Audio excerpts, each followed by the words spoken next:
राधा जी गई तो फिर राधा जी ने आदेश दिया तोते को, आप जाओ। उसी क्षण एक घटना घट गई। अब तोता आ रहा है, मतलब सुखदेव जी के जन्म की क्या चर्चा है वो जरा विस्तार से सुनिए। श्री सुखदेव भगवान एक तोती के गर्भ से अंडे के रूप में जन्म लेते हैं।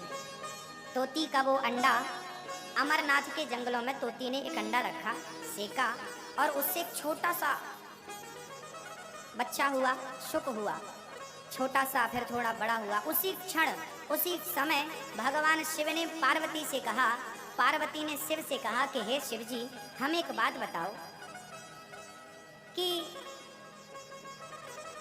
आप और हम कितने जन्मों से साथ हैं, हमें ये बता दो। आप हमसे कितना प्रेम करते हो ये बता दो। शंकर जी बोले, देवी पार्वती, मैं तुमसे करता तो बहुत प्रेम हूँ, पर तुम ना बार बार छोड़ के चली जाती हो हमें। पिछले जन्म में तुम सती थी, अपने पिता के घर बिना बुलाए चली गई, छोड़ के चली गई। अब इस जन्म में पता नहीं तुम कब तक के लिए हो। पार्वती ने कहा, स्वामी जी की बात बताओ, मैं बार बार मरती हूँ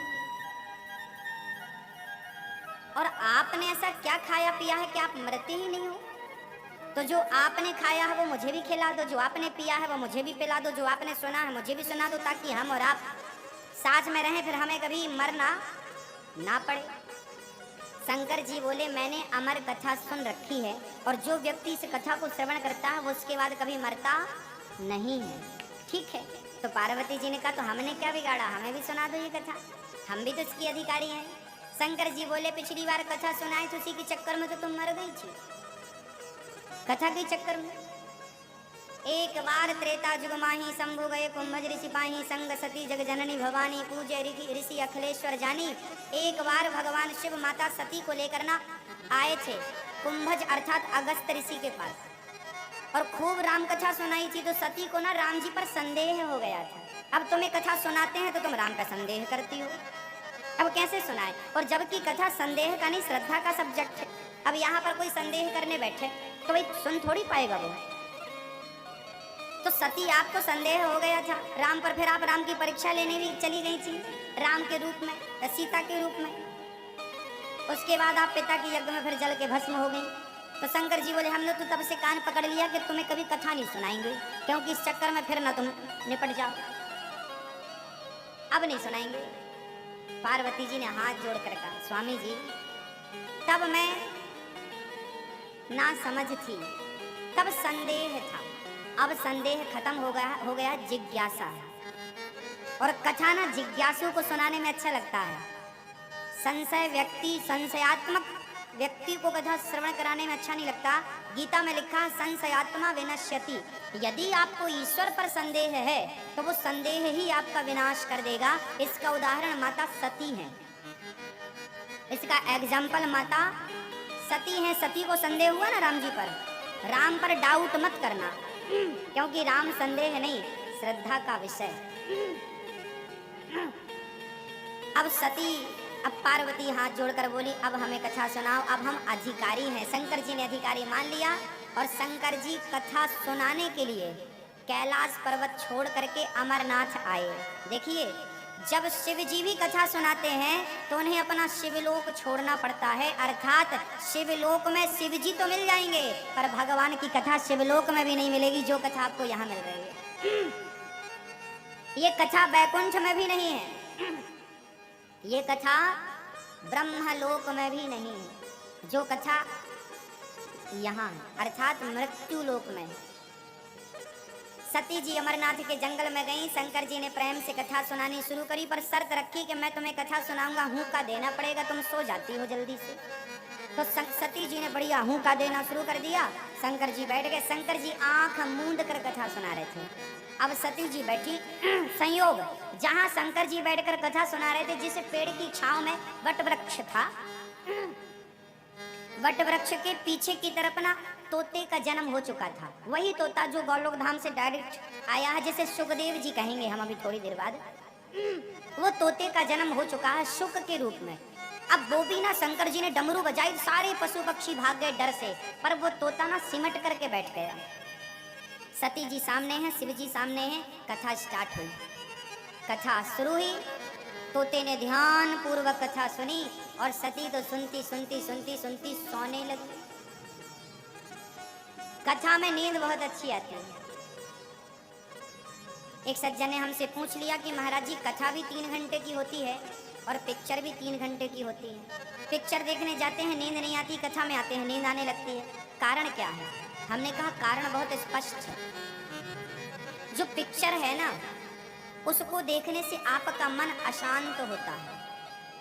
अच्छा, नींद कब आती है, किस स्थिति में आती है? जब मन अशांत हो तब या मन शांत हो तब? बताइए, नींद कब आती है? बताइए। बिल्कुल एक ही उत्तर होगा इसका, बहुत साधारण सा उत्तर है इसका। जब मन शांत होता है तो नींद आती है, और मन अशांत होता है तो आई हुई नींद भी भाग जाती है। तो जब टीवी देखते हैं, मूवी देखते हैं, तो हमारा मन मूवी देखकर ना मन अशांत हो जाता है, मन अशांति की ओर बढ़ता है। जबकि कथा सुनते हैं ना तो मन बिल्कुल शांति की ओर बढ़ता है। इसलिए निद्रा आ जाना कोई बहुत बड़ी बात नहीं है, स्वाभाविक है। कथा शांति प्रदान करती है, जबकि दुनिया अशांति देती है। ये इसका जीता जागता उदाहरण। तो पार्वती को नींद आ गई, बहुत बड़ा आश्चर्य नहीं था। माता पार्वती जी निद्रा की ओर जाने लगी, समाधिस्थ होने लगी। अब तोते ने विचार किया, अच्छा वो तोता ना थोड़ा थोड़ा चल के आता और माता पार्वती को देखता। हाँ, माता जी सो रही हैं, और ये सो गई ना, और शंकर जी को पता बस लग गया कि श्रीमती जी सो गई, तो शंकर जी कथा सुनाना बंद कर देंगे। और एक बार ये कथा बंद हुई तो इसके बाद फिर ऐसी कथा सुनाने वाला कोई वक्ता पैदा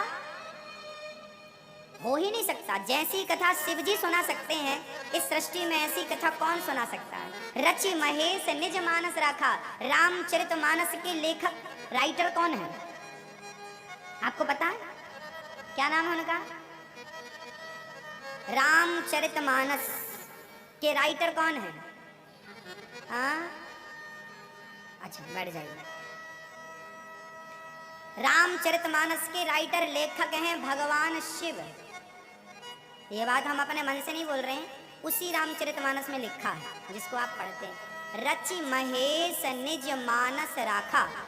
रामचरितमानस तो जब राम जी, अच्छा जब राम का जन्म हुआ ना, तब भगवान शंकर भी आए थे अयोध्या कौशल्या माँ से। आज अवध की गलियों में नाचे जोगी मतवाला, अलख निरंजन लगा पुकारे देखूंगा तेरा लाला।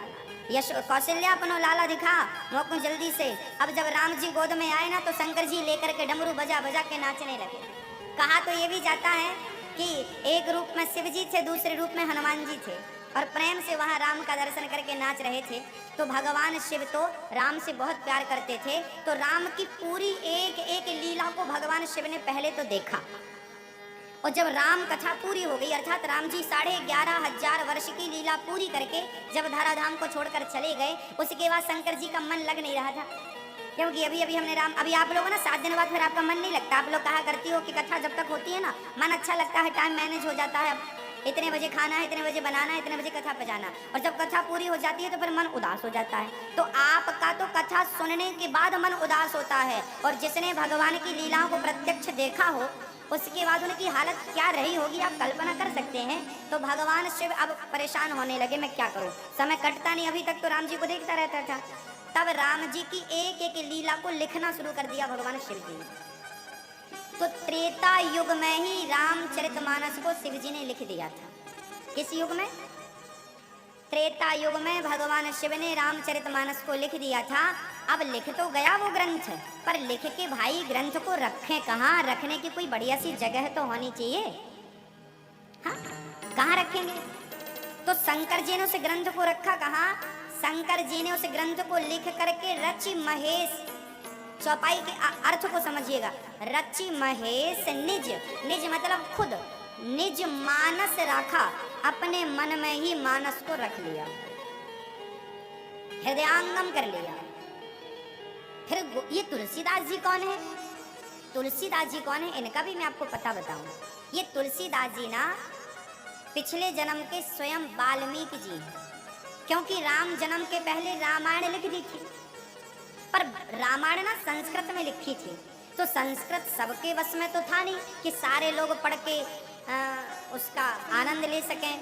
तो वही वाल्मीकि जी कलयुग में गोस्वामी श्री तुलसीदास जी के रूप में जन्म लेते हैं, और जो त्रेता युग में भगवान शिव ने रामचरितमानस लिख दी थी, वो शंकर जी ने तुलसीदास जी को रामचरितमानस कह दी और तुलसीदास जी ने छपवा दी, प्रकाशन करवाया है। तुलसीदास जी ने प्रकाशित कराया, उसमें लिखा है रामचरितमानस। मैं अपने मन से कोई नई बात थोड़ी बोल रहा हूँ भाई। आपने कोई ग्रंथ लिखा, अब आपने कहा भाई अब आप हमने लिख दिया, इसको आप छपवा दीजिए, प्रेस में डाल दीजिए। अब प्रेस वाले ने बढ़िया छप, तो गोस्वामी जी ने छपवाया है ये ग्रंथ। इसलिए रामचरितमानस का ना बहुत विरोध काशी के पंडितों ने किया, विद्वानों ने किया।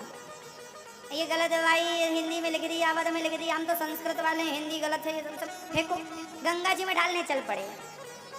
तब फिर वहाँ किसी संत ने कहा कि एक काम करो, काशी विश्वनाथ यहाँ के तो महाराज शिव जी हैं, तो ये सारे ग्रंथ, आपने भी एक रामचरितमानस लिख दी, आपने भी एक रामचरितमानस लिख दी, हमने भी। उस समय ना बहुत लोग विद्वान हुआ करते थे, तो सबने अपना अपना ग्रंथ लिखा और सब में कंपटीशन था। जैसे आजकल बिजनेस व्यापार में कंपटीशन है कि नहीं, ऐसे पहले विद्वान ज़्यादा थे तो वहाँ भी कंपटीशन था कि हमने ग्रंथ लिखा, उसे चलाओ। तो उसने कहा नहीं हमने लिखा है, तो कम लिखा है क्या? हाँ हाँ, ऐसे ही सब चल रहा था। तो सारे विद्वानों के ग्रंथों को ना काशी विश्वनाथ के मंदिर में रखा गया और रखने के बाद ताला ठोक दिया गया और कहा गया कि जो ग्रंथ सुबह सबसे ऊपर मिलेगा बस वही ग्रंथ प्रामाणिक माना जाएगा, उसके बाद कोई इस पर उंगली उठाने वाला नहीं होगा। तो रामचरितमानस को नीचे दबा के रखा गया था और रात भर वहां पर कीर्तन चल रहा था, सारे लोग जाग रहे थे। हाँ, ताला लगा था। सुबह जब पट खोला गया तो रामचरितमानस नीचे से ऊपर तो आ गई, केवल इतना नहीं, भगवान शिव ने अपने हस्ताक्षर भी कर दिए, सत्यम शिवम सुंदरम लिख दिया भगवान शिव ने रामचरितमानस। इसके बाद फिर किसी की हिम्मत नहीं हुई कि उस ग्रंथ पर कोई उंगली उठा सके। तो ये रामचरितमानस। तो भगवान शिव आज अमरनाथ के जंगल में बैठे हैं। ये कथा यदि आज शिव जी ने बंद कर दी, पार्वती जी सो रही हैं और बंद हो गई, तो फिर कभी सुनाएंगे नहीं। अब तोता देख रहा है कि माता जी जागे तो मैं भी सुनूं। अब माता जी जागी तो है नहीं। अब तोते ने कहा मैं क्या करूं, तो तोते ने कहा मैं हूं का देने लगूं। तो तोता बैठ गया सामने और जैसे पार्वती जी दे रही थी हूं का देने लगा। अब कथा पूरी हुई तो शंकर जी ने जयकारा लगाई। तोता जल्दी से जाके पेड़ के पास बैठ गया, छिप गया। अब तोता जब छिपा, शंकर जी ने आवाज लगाई, बोली वृंदावन बिहारी। तो माता जी की आंख खुल गई, पार्वती जी जागी। पार्वती जी बोली हाँ प्रभु, फिर क्या हुआ जब भगवान श्री कृष्ण का फिर जन्म हुआ, फिर जेल में, उसके बाद क्या हुआ, फिर कैसे गए? शंकर जी बोले कथा तो पूरी हो गई। नहीं नहीं हमें नींद आ गई, क्षमा करना, थोड़ी सी नींद आ गई। शंकर जी बोले कथा तो पूरी हो गई, पर कथा जब चल रही थी हुंखा तो बराबर मिल रहा था। अब शंकर जी को लगा हमारी कथा किसी ने चुरा ली। अब शंकर जी रोने लगे, हमारी तो कथा चोरी हो गई। अब शंकर जी को बड़ा गुस्सा, किसने चुराई, चोर सामने आओ। पर कोई चुराने को तैयार नहीं। शंकर जी ने पलट के देखा तो तोता वो छिप रहा था। कहाँ छिप जाऊं मैं, कहाँ छिप जाऊं? अब शंकर जी ने निकाला त्रिशूल, तोते को मार डालूंगा, तूने चोरी से कथा सुनी। अब छोटा सा तोता, पंख छोटे छोटे फड़ फड़ फड़ फड़ करता भागा, अमरनाथ से चला बद्रीनाथ की ओर। अमरनाथ से बद्रीनाथ की ओर चला तो बद्रीनाथ में माँ सरस्वती नदी के तट पर सुबह सुबह धूप थी, ठंडी का मौसम तो है ही वहां पर। माँ व्यास जी की पत्नी अपने केस सुलझा रही थी। कणिका माँ, व्यास जी की पत्नी का नाम कणिका संतों ने कहा है। कणिका माँ केस सुलझा रही थी, उसी क्षण उन्हें जमहाई आई। उनका मुंह खुला, मुंह के द्वार से वो नन्हा सा तोता अंदर चला गया और माँ के गर्भ में जाकर प्रेम पूर्वक बैठ गया। अब शंकर जी आए, ए देवी, हमारा चोर अभी यहीं कहीं आया है, जल्दी से बताओ तुमने कहाँ छिपा रखा है। देवी ने कहा महाराज आप शंकर जी, आपके घर में ऐसा है क्या कि कोई चोर का दिमाग खराब था जो आपके घर चोरी करने गया? क्या मिलेगा, कोई चोर आपके घर जाएगा तो? शिव जी के मंदिर में क्या चुराने लायक है बताओ? शंकर जी बोले हमारा सबसे बड़ा धन चोरी हो गया। अच्छा संतों का धन क्या है? हाँ हमारो धन राधा, श्री राधा नहीं होता। एक दूसरा कीड़ा होता है वो अपने शिकार को इतने डंक मारता है, इतने डंक मारता है कि शिकार ना उसका चिंतन करते करते वो भी उसके जैसा हो जाता है। तो इसको दत्तात्रेय जी ने अपना गुरु बनाया, इसे भृंगी कीट कहते हैं। इसको गुरु बनाकर क्या सीखा कि आप जिसका चिंतन करेंगे आप वैसे स्वयं हो जाएंगे। इसलिए कहता हूँ साधु संत लोग गुरु जन भगवान जैसे क्यों होते हैं, क्योंकि वो भगवान के ही चिंतन में दिन रात डूबे रहते हैं, इसलिए उन्हें भगवान कहा जाता है। आप भगवान का चिंतन करेंगे तो आप भगवान जैसे, भगवान का चिंतन करेंगे तो भगवान के गुण आएंगे, दुष्ट व्यक्ति का चिंतन करेंगे तो उसके गुण आ जाएंगे। तो सुखदेव जी ने किसका चिंतन किया? 12 वर्ष तक कृष्ण का चिंतन। तो कृष्ण जैसे बनकर आए, बाहर आए, पिताजी चिल्लाए बेटा शादी कर लो, विवाह कर लो, कहाँ जा रहे हो, भागे जा रहे हो, कहाँ जा रहे हो? बेटे ने कहा पिताजी अभी मैं जा रहा हूँ, अभी भजन करने का टाइम है, अभी मैं बैठ सकता हूँ, अभी लड़कपन है ना, बैठ सकता हूँ, खड़ा हो सकता हूँ, व्रत कर सकता हूँ, भगवान को पा सकता हूँ, फिर बुढ़ापे में तो कुछ होने से रहा नहीं। तो सुखदेव जी जाने लगे। सुखदेव जी के जाते ही पिताजी पीछे पीछे दौड़ पड़े, बेटा बेटा रुक जाओ। तभी सुखदेव जी ने अपने पिता को एक बढ़िया सी कहानी सुना दी। पिताजी, एक स्त्री थी, वो ना चरित्र से अच्छी नहीं थी, वो रानी थी, बहुत बड़ी राजा की रानी थी। एक दिन उसने अपने महलों में बैठकर किसी पुरुष को इशारा किया, आओ। पुरुष बोला था रानी बुला रही है, जाऊंगा। चला गया, रानी ने बिठाया, पानी वानी पिलाया।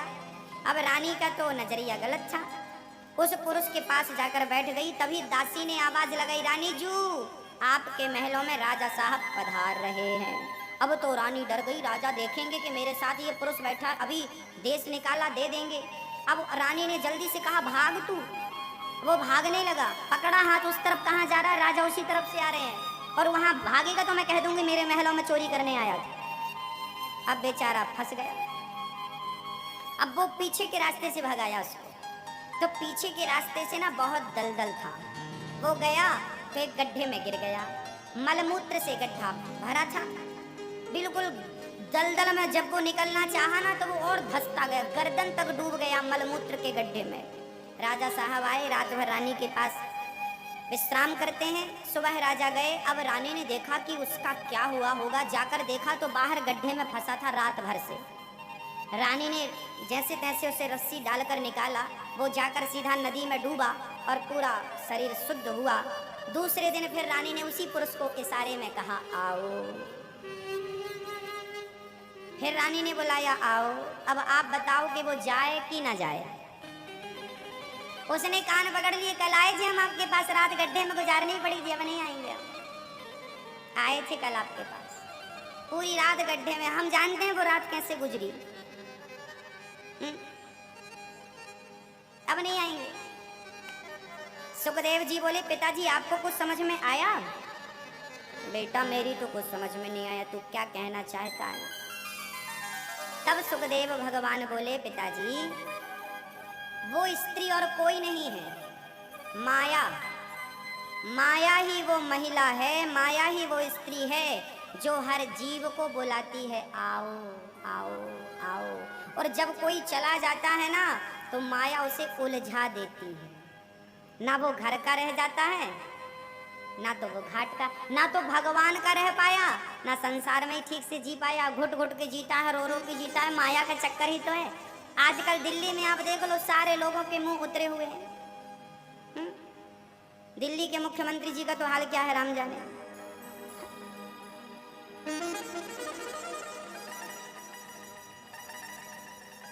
जितने मोदी जी के विरोध में तो सबका मुंह उतरा है।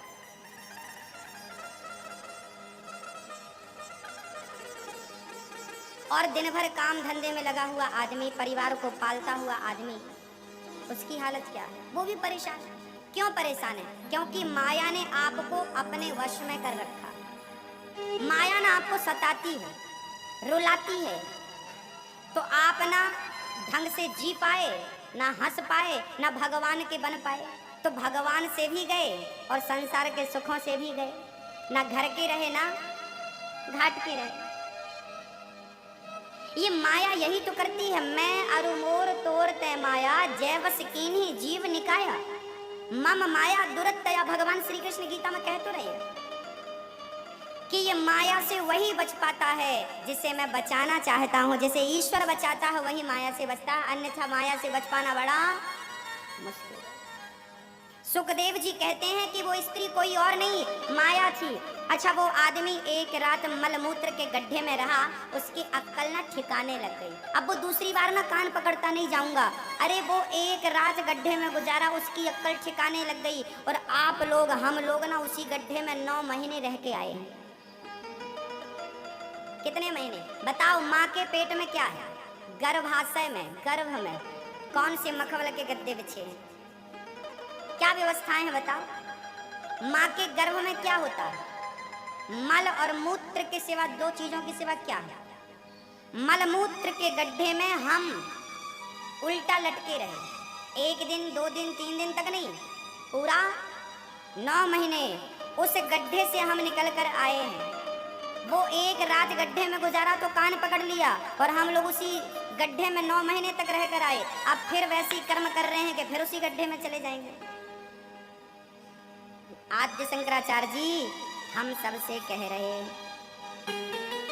पुनरपि जननम पुनरपि मरणम, पुनरपि जननी जठरे शयनम, भज गोविंदम गोविंदम भज मूढ़मते। पुनरपि जननम पुनरपि मरणम, पुनरपि जननी जठरे शयनम, भज गोविंदम गोविंदम भज मूढ़मते। ऐ मूढ़, तू भजन कब करेगा? मेरे गोविंद को कब भजेगा? भज गोविंदम, क्योंकि नहीं भजेगा ना तो ऐसे ही गड्ढों में पड़ा रहेगा, आना जाना चलता रहेगा। सुखदेव जी ने कहा, पिताजी मैं अभी 12 साल से उसी गड्ढे में था, बाहर आया हूँ, अब मुझे भगवान का भजन करने दो, मन जरा ईश्वर में लगाने दो, मन वहाँ लगेगा तो यहाँ से छुटकारा मिलेगा, और मन यहीं रहे आएगा, बना रहेगा तो कई जन्म हो जाएंगे हम लोगों के। हम लोग कोई एक जन्म के थोड़ी भटक रहे हैं, हम सबके हजारों लाखों करोड़ों बार जन्म हो चुका है। आसक्ति नहीं छूट पाई, इसलिए आवागमन चालू है। आसक्ति, माया, ये माया छूट जाए ना तो आज मुक्ति है। चाह गई चिंता मिटी मनवा बेप्रवाह, जिसको कछु ना चाहिए सो ही शाहंशाह। जिसको कुछ नहीं चाहिए, सारे लोग सुखी हैं इस दुनिया में, बताइए। जिसको चाहिए है ना वो दुखी है। चाहिए था पर मिला नहीं, मन दुखी है। नेताजी चुनाव में खड़े थे, हार गए, चाह थी जीत जाएंगे, इच्छा पूरी नहीं हुई, दुखी हो गए कि नहीं? बताइए। तो आपको चाह यदि है तो वो चाह ही आपको दुख देगी, जरा बताइए। आप लोगों को दुख हुआ? आप लोगों को दुख नहीं? दुख नहीं हुआ हमें, क्योंकि हम खड़े नहीं थे इलेक्शन में। खड़े होते तो सवाल था, दुख था, खड़े ही नहीं तो सवाल ही नहीं खड़ा होता। जो खड़ा था वो हार गया, वो दुखी है। तो आप यदि चाह रखेंगे और चाह पूरी नहीं होती तो दुख आएगा, लिख कर रखिए। इसलिए संत कहते हैं, शास्त्र कहते हैं, कोई चाह ही मत रखो, क्योंकि चाह ही दुख का कारण है। चाह जी से लगी जी जरा हो गया, चाह हरि से लगी जी हरा हो गया। चाह इनकी हमें हरदम चाहिए, और अगर ये चाहे हमें तो फिर क्या चाहिए? हम दुनिया को चाहते हैं, पर दुनिया को चाहने से होगा क्या? यदि श्री कृष्ण को हम चाहने लगे, और ठीक है थोड़ा सा भी श्री कृष्ण हमको चाहने लगे, तो बताओ, अगर वो चाहे हमें तो फिर क्या चाहिए?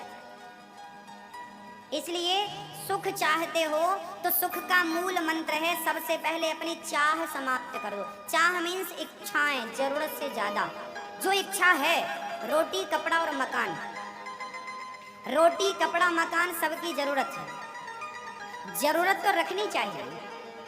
रोटी कपड़ा मकान तो सबके घर पे होना चाहिए, पर इनसे ज्यादा, इससे ज्यादा हमारे पास बहुत कुछ फिर भी चाह है, वो दुख का कारण है।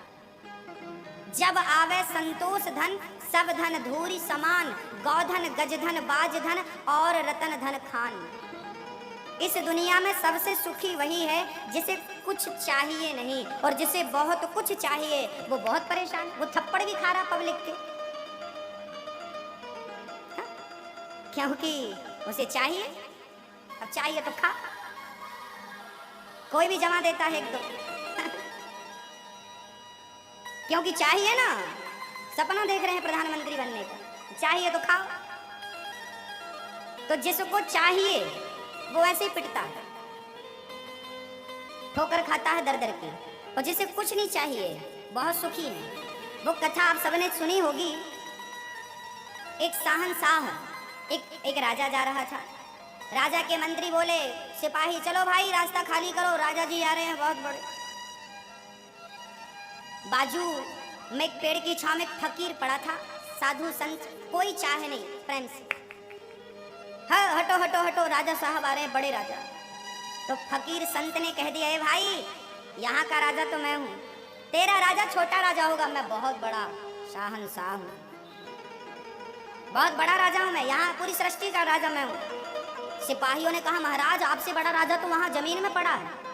राजा बोले, सबसे बड़ा तो मैं हूँ, मेरे से बड़ा कौन आ गया भाई। राजा अपनी सिंहासन से उतरा, आया, आप कौन हो। मैं तेरा भी राजा हूँ। खबरदार जो ऐसी बातें कही, मैं सबसे बड़ा राजा हूँ। तो फकीर संत ने बोला, यदि तू सबसे बड़ा राजा है तो ये बता तू जा कहाँ रहा है। बोले, मैं फलाने राजा को जीतने जा रहा हूँ। बोले, जीतेगा तो क्या करेगा। बोले, उसका खजाना लूटूंगा। फिर खजाना लूट कर क्या करेगा। बोले, मैं माला माल हो जाऊंगा। फिर माला माल होकर क्या करेगा। फिर क्या करूंगा, मेरा बड़ा नाम होगा। फिर क्या करेगा, फिर बहुत बढ़िया खाऊंगा। फिर क्या करेगा, फिर खा के सो जाऊंगा, आराम करूंगा। संत ने कहा कि तू इतने पापड़ बेलने के बाद आराम करेगा, मैं अभी आराम कर रहा हूं, तो मैं तेरे से बड़ा संत हुआ कि नहीं, तेरे से बड़ा राजा हुआ कि नहीं। तू जिस स्थिति को तब प्राप्त करेगा, मैं उस स्थिति को वर्तमान में पा चुका हूं, जिसे हम शांति कहते हैं, जिसे हम आनंद कहते हैं। कोई धन दौलत पाकर के उस आनंद की ओर बढ़ता है, कोई बिना धन दौलत के उसी आनंद की ओर बढ़ जाता है। तू इनडायरेक्ट आएगा, मैं डायरेक्ट आ गया, बस। तो अमीर बनने के लिए क्या चाहिए। अमीर बनने के लिए आपकी सारी इच्छाओं का बलिदान चाहिए। क्या चाहिए, आपकी सारी इच्छाएं, जरूरत से जो ज्यादा इच्छा आपने कर रखी है, उन इच्छाओं को क्या करो, उनका पिंडदान कर दो। उन इच्छाओं का क्या कर दो,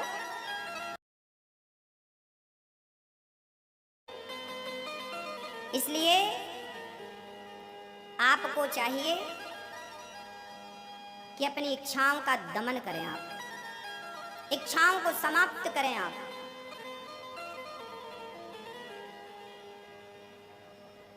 श्री सुखदेव भगवान जंगल गए, समाधिस्थ हुए, तब व्यास जी ने एक श्लोक अपने शिष्यों को रटाकर भेजा।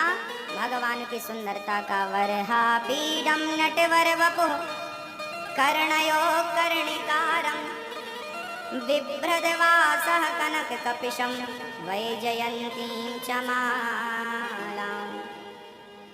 भगवान बड़े सुंदर हैं, मुकुट पर मोर का पंख लगा है, घुंघराले से बाल हैं, सुंदर सी अलकें, सुंदर सी पलकें, सुंदर सा दर्शन है ठाकुर जी का, बड़ा सुंदर प्यारा सा, जो देखता है ना वो खो जाता है।